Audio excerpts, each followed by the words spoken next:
Bismillahirrahmanirrahim. Assalamualaikum warahmatullahi wabarakatuh. Kita jumpa lagi di mata kuliah Kuliah Islami. Kali ini kita mau mendiskusikan topik ke-11 kita, yaitu tentang manajemen penjualan dan manajemen keuangan. Nah, gimana sih caranya supaya penjualan dapat meningkatkan keuangan, dan gimana caranya kalau agar uang yang telah kita dapatkan tuh termanage dengan baik. Oke, kita langsung mulai aja. Semoga saya bisa menerangkan cepat ya, karena agak sariawan nih sedikit. Oke, pengertian dari manajemen penjualan. Menurut American Marketing Association, manajemen penjualan adalah rangkaian kegiatan yang meliputi proses perencanaan, pengarahan, hingga pengawasan penjualan personal gitu. Nah, hal ini itu mencakup berbagai aktivitas pemilihan perlengkapan, misal penentuan rute penjualan, pengawasan, dan supervisi, hingga proses pembayaran yang dilakukan oleh tenaga kerja penjualannya. Jadi mencakup seluruhnya ya, dari awal dia ngerancang sampai akhir kita terima uang dari si penjual. Kalau misalkan nggak ada tim penjual gimana ya, kita sendiri ya kan. Berarti yang yang menerima uang dari konsumen kita, yang mengelola uang juga kita. Semangat, oke ya, saya yakin kalian bisa. Lanjut, yang kedua, pengertian dari penjualan oleh si Basu Swasta tahun 1989. Beliau mengatakan bahwa manajemen penjualan adalah perencanaan, pelaksanaan, dan pengendalian program-program kontak tatap muka yang direncanakan untuk mencapai tujuan perusahaan itu gitu. Jadi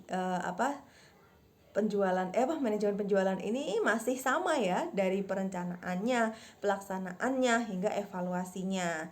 Bedanya kalau di sini ada kontak tatap muka yang direncanakan untuk mencapai tujuan. Apa sih tujuan perusahaan itu? Adalah dapat laba ya kan, penjualannya dapat laba gitu. Nah, ini untuk manajemen penjualan ini untuk mensukseskan adanya tujuan dari perusahaan itu. Baik, dari dua pengertian ini kita bisa menyimpulkan ya bahwa manajemen penjualan itu seperti itu. Jadi untuk mengelola adanya penjualan dari produk kita. Nah, apa saja tahap penjualan? Ada 5 nih. Jika tahap penjualan ini mulai dari persiapan, penentuan pembeli potensial, pendekatan pendahuluan, melaksanakan penjualan, dan pelayanan penjual. Nah, tahap penjualan ini itu berorientasi pada konsumen nih. Mereka butuh apa, mereka perlu solusi apa dari produk kita, misalnya kita bisa menawarkan apa gitu. Kalau beda sama desain produk ya, kalau desain produk itu kan gimana sih produsen mampunya gitu kan. Kalau penjualan itu berorientasinya pada konsumen. Nah, persiapan tuh kayak apa? Persiapan itu kalian penjual itu harus tahu produknya ini seperti apa. Kalau misalkan jualan keripik kaca ya kan, kemarin ada yang jualan keripik kaca ya, itu kalian harus mengerti. Kalau misalkan yang produksi sih insya Allah sudah mengerti ya, bahannya dari ini gitu, maizena dan garam dan lain sebagainya. Tapi misalkan yang menjualkan orang lain, maka dia harus tahu dulu produknya ini tuh apa, kelebihannya apa, jenisnya berapa macam, khasiatnya apa gitu ya. Kalau dia jualan herbal gitu ya, atau after taste-nya jika ada, jadi rasa setelah makan tuh apa, pahit kah, asam kah, dan lain sebagainya. Tuh harus tahu produknya, kualitasnya juga harus tahu, bandingin antara produk Anda dengan produk yang lain tuh juga harus tahu. Kalau produk sana tuh gini, keripik kacanya tuh cuman ada satu level, kita udah banyak level. Maici gitu ya, ada yang pernah tahu kerupuk Maici nggak ya? Jadi ada level-levelnya gitu. Nah, kayak gitulah ya. Jadi persiapan tuh harus tahu ilmu-ilmunya dalam penjualan. Kemudian habis itu menentukan pembeli potensial nih. Kira-kira kalau keripik kaca itu siapa pembeli potensialnya? Apakah cewek-cewek atau lebih ke cowok-cowok gitu. Nah, itu segmentasi cewek-cowok dulu. menurut jenis kelaminnya, atau misalkan menurut jenis pekerjaannya juga bisa, menurut usianya juga bisa. Semakin tersegmentasi maka semakin bagus nih target penjualannya, atau semakin mudah penjualannya. Kemudian habis tahu penentuan pembeli potensialnya, oh ternyata yang suka tuh ibu-ibu, emak-emak itu, maka ada pendekatan penjualan, biasanya nih mereka menyesuaikan dengan calon konsumen yang potensial tadi gitu. Misalkan ibu-ibu, berarti ini aja kita bikin harganya lebih murah dari yang lainnya tapi tidak murah banget misalkan, atau biasanya tuh ya mereka si produsen itu mengurangi sedikit timbangannya agar terlihat lebih murah ya, padahal kalau dihitung-hitung dengan berat yang sama juga sama aja harganya, cuman biar terlihat harganya tuh lebih murah aja gitu. Pernah nggak kayak gitu? Coba diperhatikan ya. Nah, ini pendekatan pendahuluan tuh seperti itu. Kemudian adanya kalau misalkan mereka sudah oke, aku mau beli produkmu, maka dilaksanakanlah penjualan itu. Dan pelaksanaan penjualan ini juga harus baik ya kan, tidak mengesampingkan kejujuran, kepuasan konsumen dan lain sebagainya. Pokoknya pelaksanaan penjualan ini harus baik. Terakhir ada nih layanan purna jual supaya konsumen itu setia sama kita.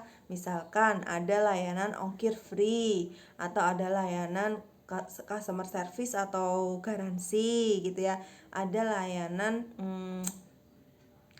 beli 5 gratis 1 dan lain sebagainya gitu ya. Makan mie ayam di sini 5 kali gratis 1 kali makan. Nah, kayak gitu-gitulah. Itu adalah layanan purna jual atau setelah penjualan. Nah, dari 5 tahap ini itu harus dikuasai. Nah, kemudian kita masuk ke teknik penjualan. Teknik penjualan sendiri itu merupakan cara penjual untuk mendapatkan konsumen. Ada 5 ya. Yang pertama adalah menentukan kebutuhan dan keinginan pelanggan, what they want, what they need gitu ya, apa yang dibutuhkan dan apa yang diinginkan. Kedua, sasarlah pasar khusus seperti individu tertentu dan pasar tersegmentasi tadi ya. Sudah. Terus yang ketiga, menetapkan posisi pasar. Jadi ketika kalian segmentasinya ibu-ibu, ya jangan jualan di gymnya bapak-bapak gitu kan, jangan jualan di yang nggak ada ibu-ibu lah. Nah kayak gitu. Atau misalkan kalian tahu posisi pasar kalian itu seperti apa, misalkan kalau yang jualan keripik kaca tuh siapa aja ya kan, terus habis itu berapa mereka jual, kelebihan mereka apa, kelebihan saya apa. Jadi ditentukan tuh posisi pasarnya kayak apa, sehingga kalian mengerti kekuatan, kelemahan dan lain sebagainya dari produk Anda. Yang keempat, menetapkan strategi penjualan dalam persaingan, termasuk teknik penjualan sendiri. Teknik penjualan tuh ya ini ya, 5 ini ya, menetapkan strategi penjualan itu. Kemudian yang kelima adalah memilih strategi penjualan yang paling tepat menyesuaikan dengan profil konsumen yang disasar. Nah, ini juga perlu nih, kalau misalkan calon konsumennya adalah ibu-ibu atau emak-emak, ya mungkin hal-hal yang menarik minat mereka kayak tulisan diskon. Beda kan sama bapak-bapak ya kan segmentasinya. Kalau bapak-bapak lebih ke fungsionalitasnya. Ini lebih lebih kualitasnya lebih bagus, lebih awet, seperti itulah. Biasanya kalau bapak-bapak tuh apa ya produknya ya, ikat pinggang mungkin ya, ikat pinggang atau kemeja atau cukur kumis gitu. Mereka lebih memilih ke produk-produk yang tahan lama, nggak yang murah nggak apa-apa, tapi dia tahan lama dan kualitasnya bagus, biasanya gitu. Kalau mama enggak ya kan, beda ini cara strategi penjualannya. Oke, strategi penjualan sekarang. Nah, yang tadi ya, bagaimana cara ini kita bahas lebih dalam. Strategi penjualan itu ada 5. Yang pertama, kenali konsumennya siapa. Yang kedua, pertahankan kualitas produknya, ya kan? Sekali dia keripik kacanya melempem, wah itu konsumen langsung apa ini, nggak standar gitu ya. Berikan reward juga pada salesnya, misalkan 1 bulan kamu berhasil menjual 50 pieces bungkus keripik kaca gitu. Nah, dia bisa menjualkan 70, berarti ada rewardnya 20 yang terjual itu ada rewardnya. Atau misalkan kalian sendiri yang menjual, berarti ya uang reward itu bisa masuk kembali ke uang laba atau uang produksi, sehingga kalian bisa meningkatkan kualitas penjualan atau kualitas usaha Anda. Yang keempat, lakukan promosi untuk branding sesuai budget perusahaan. Nah, kalau yang promosi ini sebenarnya tugas dari tim seller ya, penjualan. Nah, penjualan itu bahasanya seller, kalau tim pemasaran itu marketing. Nah, ini adalah tugasnya orang marketing. Tapi penjualan dan pihak keuangan itu harus tahu dulu budget untuk promosi ini masuk enggak gitu. Jadi kalau misalkan promosi dengan budget perusahaan yang sudah ditentukan, maka tidak sekedar membuang-buang uang saja, tapi bisa meningkatkan branding dari usaha itu.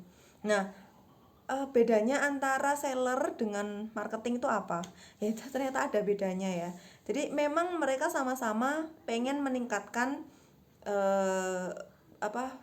laba perusahaan ya, pengen sama-sama untuk mendapatkan tujuan perusahaan itu. Tapi kalau yang seller itu fokusnya adalah pada finalnya ini ya, adalah pada terjualnya produk, itu seller.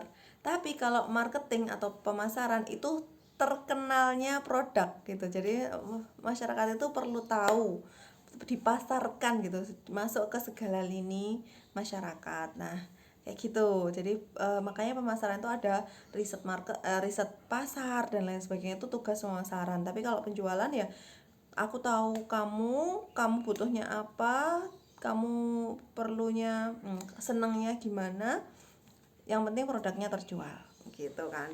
Yang kelima adalah perluasan pemasaran dengan menggunakan platform digital. Ya, zaman sekarang ya harus punya platform digital. Entah produkmu itu apa, minimal kamu harus memasarkan produkmu itu di platform-platform digital yang ada. Kalau bisa malah semuanya, TikTok, Instagram, Facebook, Shopee, Tokopedia, apalagi Tokoku dan lain sebagainya, harus punya semua gitu. Oke. Alhamdulillah. Selanjutnya adalah faktor yang mempengaruhi penjualan. Ini ada 4, yaitu kondisi dan kemampuan penjual. Semakin bagus kemampuan penjual yang seller tadi ya, dia bisa merayu dan lain sebagainya, yang pokoknya mengetahui apa yang diinginkan oleh konsumen, maka akan semakin bagus tuh penjualannya. Tapi kalau enggak bisa ya penjualan sedikit gitu kan. Kemudian yang kedua adalah kondisi pasar. Kondisi pasar ini sedang apa? Sedang naik kah? Sedang turun kah? Sedang lagi butuh produkmu banyak kah? Atau enggak? Misalkan kayak mau lebaran gitu ya, itu kan butuh tuh produk-produk makanan, baju, itu kan lagi booming. Produk tanaman lagi turun ya kan. Nah, itu kondisi pasar tuh mempengaruhi penjualan. Yang ketiga adalah modal. Semakin besar modal ya semakin bagus juga penjualan. Tergantung manajemen keuangannya sendiri juga. Yang keempat adalah kondisi perusahaannya. Kondisi perusahaan bagus atau enggak, lagi merugi atau enggak, manajemennya bagus atau enggak, itu juga akan mempengaruhi penjualan. Oke, syariah Islam dalam variabel penjualan atau hukum-hukum Islam penjualan itu yang perlu kalian ingat dan perlu di thumbs up. Satu, kualitas produk sesuai dengan yang dijanjikan. Jadi kamu menjanjikan apa, keripik kaca anti melempem ya, harus produknya sesuai itu mutu yang kamu janjikan. Yang kedua adalah tidak zalim terhadap pesaing lain. Kamu tidak membuat kerupuknya disabotase lah, dimasuki kecoa atau yang itu tidak boleh. Itu harus dihindari karena secara syariah tidak boleh zalim terhadap pesaing lain. Yang ketiga adalah menghindari promosi bohong, ya kan? Promosi bohong itu kayak apa ya? Kayak misalkan janji-janji palsu gitu ya. Kayak dia ya. Nah, misalkan keripik kaca membuat energi semakin meroket gitu ya. Habis itu malah enggak energinya biasa aja, atau kerupuk kaca makan ini batuk sembuh gitu ya, nggak bisa. Pokoknya itu promosi bohong tuh nggak boleh. Kemudian yang keempat adalah tidak menghalalkan segala cara. Jadi ada orang yang menghalalkan segala cara untuk penjualannya, misalkan kayak, mohon maaf ya, ada yang punya pegangan apa ya, jimat dan lain sebagainya itu. Nah itu nggak boleh ya, harus dengan cara-cara yang halal, tidak boleh menghalalkan segala cara. Oke, itu contohnya aja ya. Nanti kalian bisa menambahi sendiri contoh-contoh yang menghalalkan segala cara sepengetahuan Anda untuk penjualan tuh apa aja gitu ya. Oke, sekarang kita masuk ke materi kedua, yaitu manajemen keuangan. Nih duit nih, cing cing cing. Nih kalau nggak di manage nih udah habis, gitu ya. Sombong sekali Bu Ilzam ini. Oke, ya iya itu benar, soalnya kalau uang tidak di manage itu akan menguap, karena uang hanya angka, bisa naik bisa turun. Nah gitu ya. Nah, manajemen keuangan sendiri adalah sebuah proses manajemen perusahaan. Mulai dari apa? Dari mendapatkan uang, ya kan, hingga bagaimana uang ini dimanfaatkan untuk kemajuan perusahaan. Jadi tujuannya cuma satu, untuk memajukan perusahaannya ya. Nggak boleh tuh dibuat foya-foya, dugem di mana-mana, nggak boleh ya. Tujuan dari manajemen keuangan ini antara lain, untuk apa sih manajemen keuangan? Kenapa harus manage gitu? Menjaga cash flow, uang masuk dan uang keluar. Apakah usaha saya ini rugi atau untung? Kemudian gitu-gitulah ya. Tahu bahwa ternyata perlu di manage. Mengurangi budget yang tidak prioritas. Jadi misalkan uangnya tuh tinggal di kas itu tinggal 5 juta.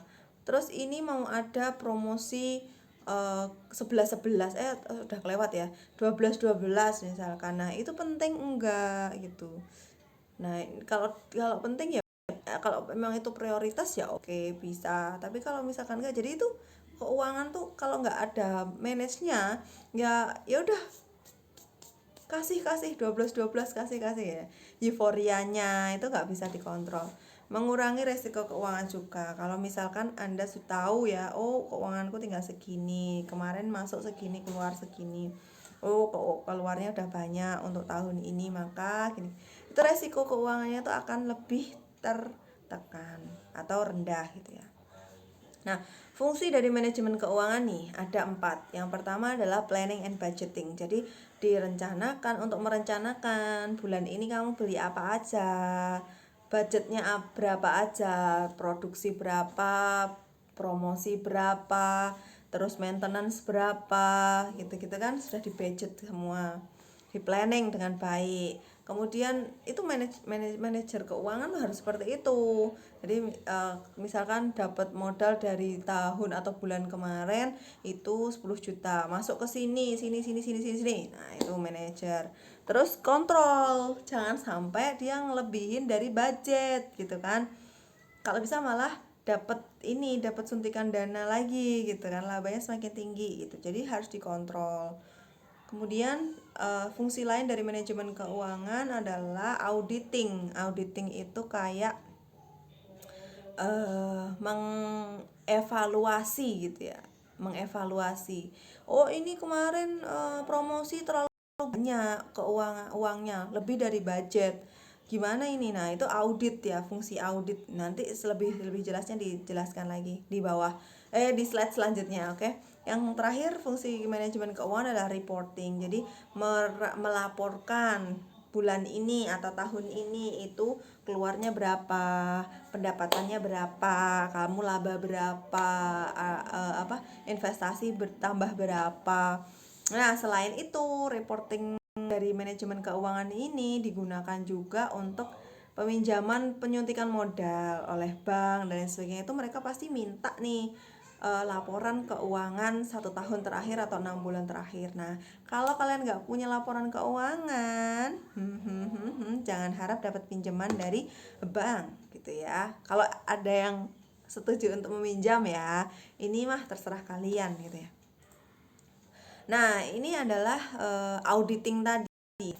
Kalau perusahaan kalian sudah besar, ini disarankan untuk kalian mempunyai accounting atau akuntan lah ya, akuntan yang hitung-hitung, dan tugasnya salah satunya adalah ini, mereview manajemen. Jadi mengartikan angka-angka dalam tulisan, dalam penjelasan gitu ya.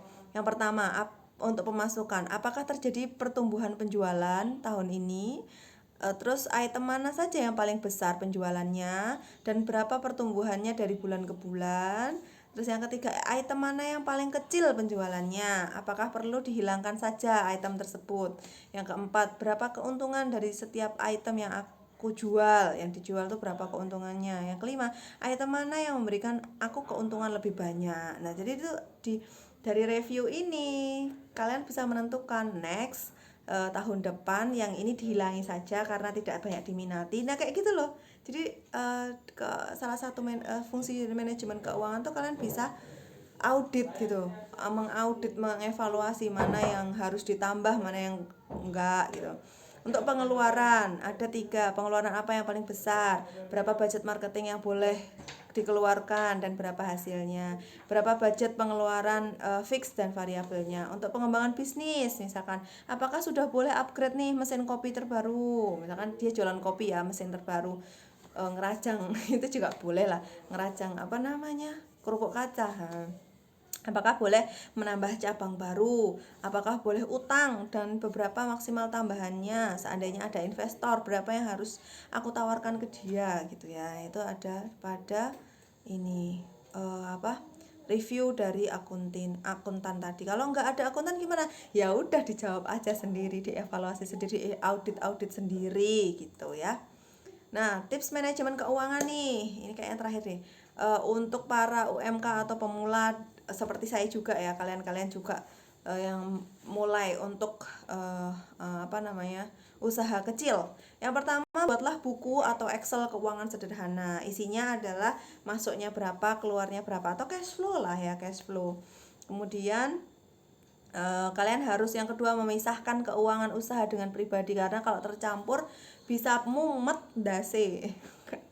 Jadi kasar ya, mumet tuh pusing ininya ya, kayaknya pemasukan banyak tapi kok keambil buat beli deodoran, buat beli tas jinjing dan lain sebagainya. Akhirnya uang ke perusahaan masuk ke uang pribadi, itu nggak bagus. Harus dipisah, 2 umplung, 2 dompet atau 2 rekening, terserah kalian.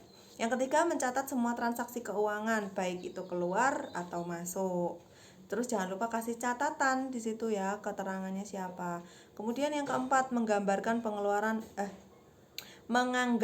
pengeluaran sebijak mungkin ya. Kalian harus kalau mau mengeluarkan uang itu harus mikir dulu apa ini perlu. Soalnya ada beberapa kafe itu yang udah ngeluarin uang dulu banyak di depan untuk beli perabotan mahal dan estetik gitu ya. Tapi kemudian kafenya loyo. Nah, itu nggak bijak ya. Mungkin dia sebenarnya bisa ambil second mebel gitu ya, second kursi, second meja dan lain sebagainya, dia permak sendiri dan lebih murah, sehingga pengeluarannya pun akan lebih sedikit. Nah, menyediakan dana cadangan ini perlu kalau misalkan ada yang ngutang, ada yang belum bayar dan lain sebagainya. Uang-uang yang digunakan untuk spend time dalam beberapa bulan kalian akan pertahankan usaha ini, itu harus dianggarkan. Yang keenam adalah lakukan evaluasi di akhir tahun kayak tadi ya. Terus yang ketujuh adalah taat pajak. Jadi harus taat pajak. Usaha kalian harus punya NPWP meskipun uang yang masuk itu tidak lebih dari 60 juta setahun. Kan ini ya, pajak pribadi kan batasnya itu ya 60 juta setahun baru kena pajak. Jadi saya ini kan pendapatan saya belum ada 60 juta per tahun gitu ya. Maka belum wajib dikenakan pajak gitu ya. Percaya nggak? Oh iya benar. Ya gitu ya, benar seperti itu. Jadi jangan takut bikin NPWP, bikin sekarang untuk melindungi usaha Anda. Oke? Terima kasih. Saya rasa seperti itu penjelasan dari saya untuk kali ini. Bisa tulis di komen pertanyaannya adalah buatlah ini loh, bukan imajinasi ya, contoh keuangan cash flow usaha kalian masing-masing. minimal 7 hari ya kan. Di situ ada tanggalan, di situ ada 7 harinya. Ada 7 hari lah, pokoknya minimal 7 hari. Keuangan ya kan, ada nomor, pemasukan, pengeluaran, sisa, keterangan. Atau dibalik-balik juga nggak apa-apa, yang penting enak dilihatnya gitu ya. Terima kasih. Gitu aja dari saya. Kita insya Allah ketemu lagi Ahad depan. Wassalamualaikum warahmatullahi wabarakatuh.